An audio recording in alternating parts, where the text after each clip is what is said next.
Nous sommes maintenant sur Menu Manager et on va passer sur la première étape qui consiste à Options de menu. Lorsque vous chargez Menu Manager, voilà la première page qui s'affiche. C'est la page de publication. On y touche seulement en dernier. Ensuite, vous devez respecter les étapes suivantes. D'abord, Options de menu, Prix, puis Promotion, Éléments d'inventaire et enfin, la configuration des taxes. Commençons par les options de menu. Ici, afin de vous montrer le travail qui est fait depuis le début, nous allons ajouter une trame. Il suffit pour cela de cliquer sur Ajouter, vous avez un menu déroulant, donner un nom au menu, puis sélectionner l'Europe, le pays dans lequel vous êtes, le territoire marketing que vous cochez et que vous redescendez en cliquant sur Ajouter. Nous cliquons ensuite sur Continuer. Sélectionnez le type de restaurant, ici nous avons un restaurant traditionnel, puis nous arrivons sur un écran qui s'appelle Options de menu. Les options de menu vous permettent, en cliquant et laissant cliquer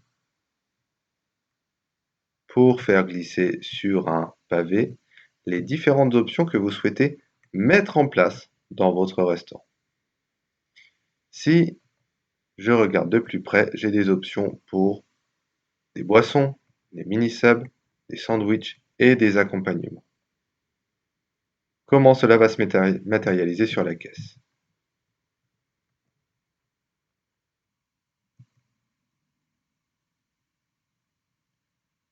Ma caisse se configure comme ceci, elle se présente de cette façon-là. Tout ce que je vais rajouter en option de menu pour les sandwichs, par exemple, va apparaître en option de magasin.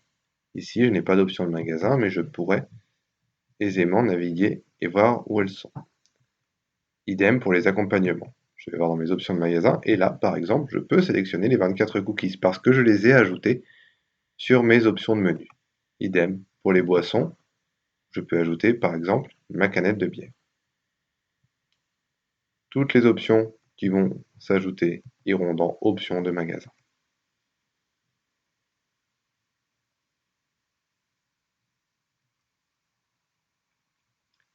Les boutons Options de menu peuvent être configurés en termes de couleur, mais également de place. Je peux changer les couleurs de mes différents boutons.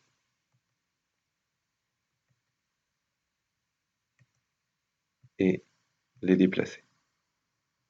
Une fois que j'ai terminé mes promotions sur les produits, je vais pouvoir ajouter les différentes remises qui sont appliquées dans mon restaurant. Ces remises ne sont pas des remises automatiques, ce sont des remises que vous devrez sélectionner sur votre caisse.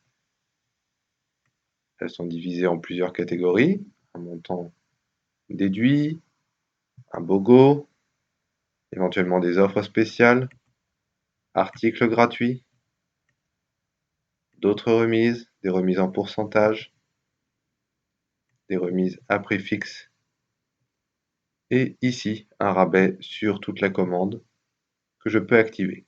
Comment cela se matérialise sur la caisse? Lorsque j'ai ma transaction, prenons par exemple un sub 30 tapé avec notre plateau de cookies. Je vais aller sur les rabais et toutes les remises que j'aurai ajoutées vont apparaître dans rabais. Celles qui vont apparaître en lumière vont être celles que je peux sélectionner par rapport aux éléments que j'ai choisis sur ma commande. Ici, j'ai le menu principal avec la possibilité d'effectuer un price override, c'est-à-dire définir quelle réduction je vais faire apparaître, un rabais en pourcentage, en argent, un article gratuit, le fameux un acheté, un offert, un prix fixé ou toute autre remise qui serait valable dans mon restaurant. La dernière option que j'ai sélectionnée, qui était rabais sur toute la commande, apparaîtra ici, remise sur toute la commande. Ici, je peux décider par exemple d'appliquer une remise de 10%.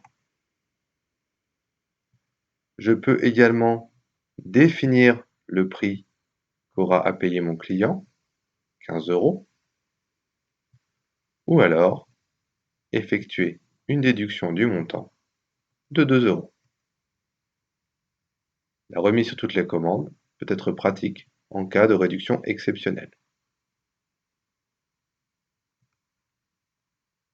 N'oubliez pas d'activer cette touche et de la publier sur votre menu manager.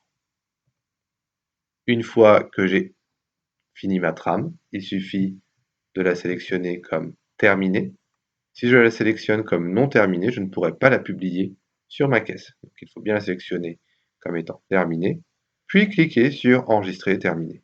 La trame apparaîtra sur la liste que je peux choisir et du coup sur le menu déroulant que je pourrai sélectionner pour faire une publication. Voilà, en ce qui concerne les options de menu.